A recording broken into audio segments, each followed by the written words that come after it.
नमस्कार दोस्तों, गौतम अडानी, अडानी ग्रुप के founder, Vikram Sarabhai, father of Indian space program, Ajit Jain, Berkshire Hathaway के vice president, Sanjay Leela Bhansali ji, the legendary Indian movie director और ऐसे कई सारे नाम जो कि इंडिया के 0.3% पॉपुलेशन की एक छोटी सी कम्युनिटी से आते हैं, जो कि बहुत ज्यादा स्ट्रॉन्ग कम्युनिटी मानी जाती है। जैन्स, फर्स्ट जैन और दूसरी पारसी, ये दोनों कम्युनिटी इंडिया की मोस्ट स्ट्रॉन्गेस्ट कम्युनिटी में से एक है। इनकम टैक्स डिपार्टमेंट के अकॉर्डिंगली पूरे इंडिया का 25% टैक्स तो ये दोनों कम्युनिटी ही दे देती है। एक्चुअली जैन्स के फाइनेंशियली इतना स्ट्रांग होने के पीछे इनके वर्च्यू, एथिक्स और रिलीजियस लर्निंग का बहुत बड़ा हाथ है। जी हाँ, और आज हम लोग समझेंगे जैनिज्म डेवलप कैसे हुआ, जैन्स इतने अमीर कैसे हुए, रिच कैसे हुए, और आज के डेट में जैन्स इतने कम क्यों हो रहे हैं।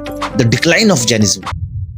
करुणा सागर समता निधान गुण धन थकी छे जे शोभायमान। देखो, जैन्स के रिलीजियस गुरुज को कहते हैं तीर्थंकर, और ऋषभनाथ जिनका सेकंड नेम है आदिनाथ, ये इनके फर्स्ट तीर्थंकर थे। इन्होंने ही जैनिज्म की नींव रखी। 6th सेंचुरी के अराउंड इंडिया में दो मॉडर्न रिलीजन डेवलप होना शुरू हो गए, एक बुद्धिज्म, दूसरा जैनिज्म।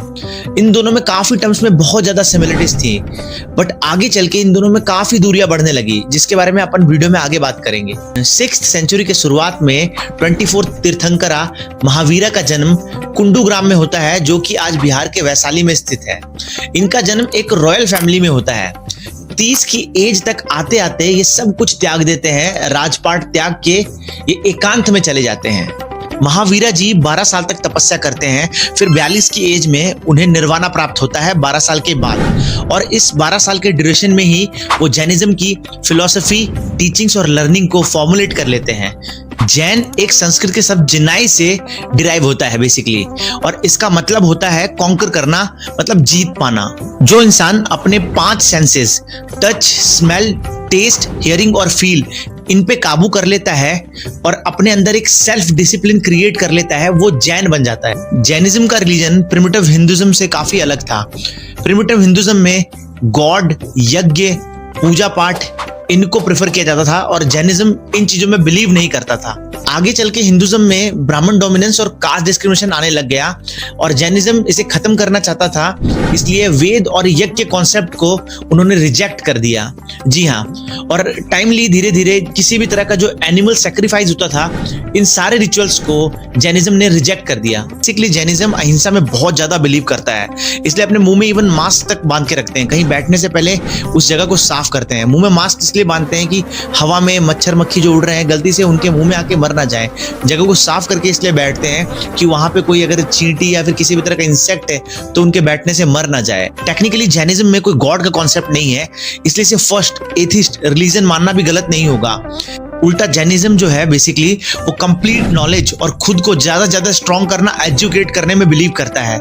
जैनिज्म के अकॉर्डिंगली आदमी ह्यूमन संसार में फंसा हुआ है। ह्यूमन संसार से मतलब है डेथ और लाइफ के बीच का ड्यूरेशन, और ह्यूमन का जो प्रिफर्ड गोल है वो पूजा अर्चना करना नहीं होना चाहिए। जैनिज्म के अकॉर्डिंगली इस जो सर्कल बना हुआ है डेथ और लाइफ का, इससे निकलना होना चाहिए। देखिए समझिए, जैनिज्म के अकॉर्डिंगली जो हमारा रीबर्थ है वो हमारे प्रेजेंट के कर्म और पास्ट के कर्म के ऊपर डिपेंड करता है। इसलिए जैनिज्म गॉड पे बिलीव ना करके अच्छे कर्म करने पे बिलीव करता है। जी हाँ, और जब हमारा नेक्स्ट बर्थ होता है हमारे अच्छे कर्म के द्वारा, तो हमारे जितने भी बर्थ होते हैं वो सारे उस बर्थ के अच्छे कर्म एक्यूमुलेट होते हैं, और उसके बाद हमारा जो कर्मा है वो वाइप आउट होता है, और उसके बाद हमें मोक्ष की प्राप्ति होती है जैन धर्म के अकॉर्डिंगली। बेसिकली जो जैन लोग हैं वो किसी भी तरह से दूसरे को हर्ट नहीं करना चाहते हैं, इसलिए वैसा प्रोफेशन ही चूज नहीं करते हैं। इसलिए प्रोबेबिलिटी ये है कि आपने अपने सराउंडिंग में देखा हो, शायद ही कोई जैन एडवोकेट आपको दिखा हो, क्योंकि एडवोकेट जो होता है उसे झूठ बोलना पड़ सकता है, इसलिए वैसे प्रोफेशन को जैनी लोग चूज ही नहीं करते हैं। और जस्ट इसके अपोजिट जैन हाउस होल्ड में बेसिकली डिस्क्रिमिनेशन नहीं होता है। चाहे लड़का हो चाहे लड़की हो, उसके एजुकेशन और वेल्थ में दिल खोल कर खर्चा होता है। यही कारण है कि अपन देखते हैं इंडिया में जो सबसे ज्यादा एजुकेटेड कम्युनिटी है वो जैन कम्युनिटी है।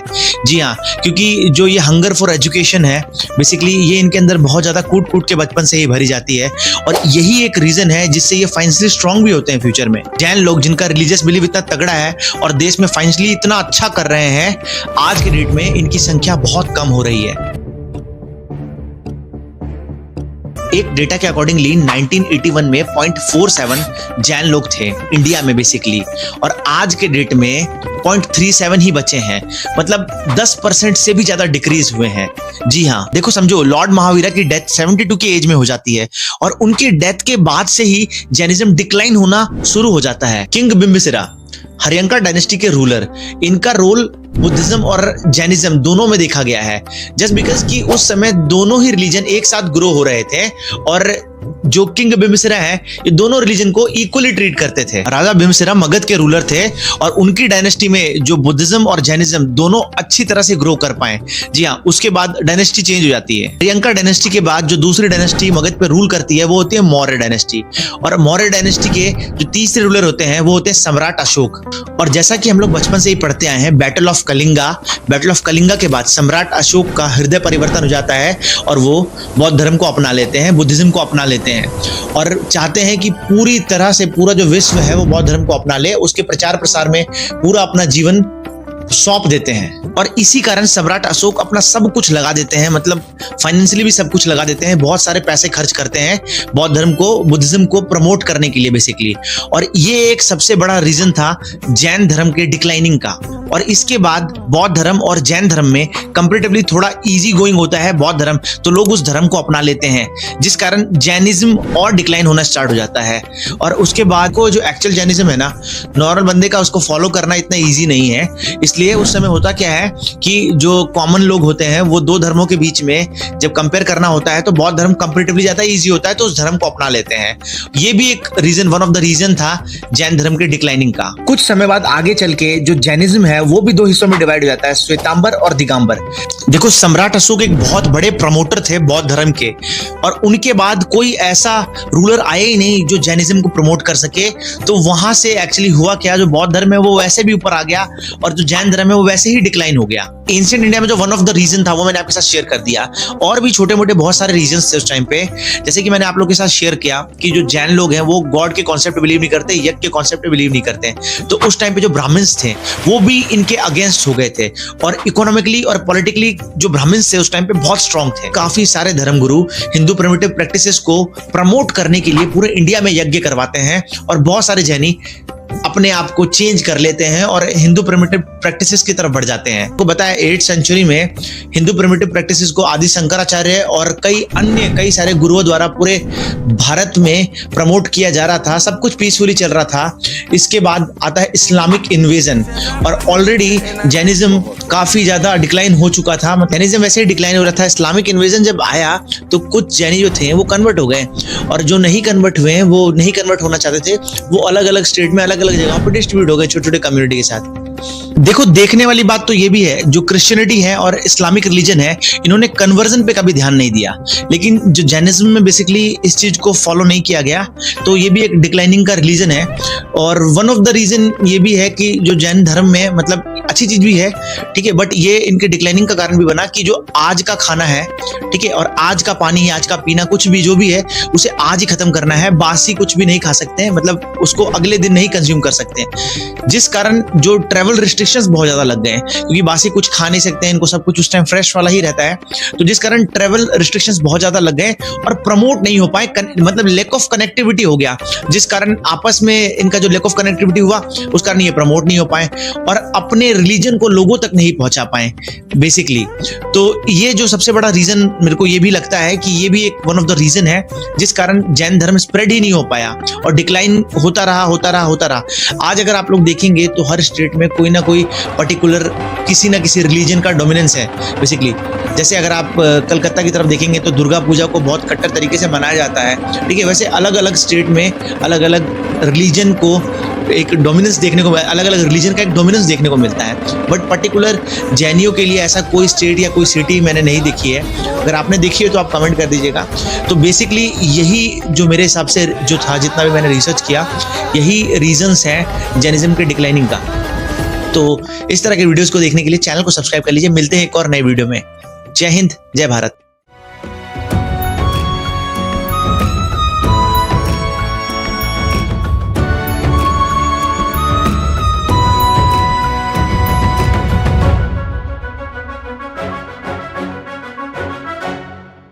तीर्थ रक्षा संभाळी कोये विहार सेवा झाली जीवद्या काजे वीरोए प्राण दीदा धाडी अनुकंपा मा समयने संपत्ती फाडी तपस्वियों पामे सिद्धीने कर्मोने वाडी ज्ञानीओ श्रुत प्रसरावे युवा उत्कर्ष करावे आदर्शोने संस्कृति काजे राज प्रतिबोध आपे जयवंतु दे दीप्यमान आमारा वीरनु जिन शासनम मने गर्व छे मारू भाग्य छे मने सापड्યું वीर शासनम जयवंत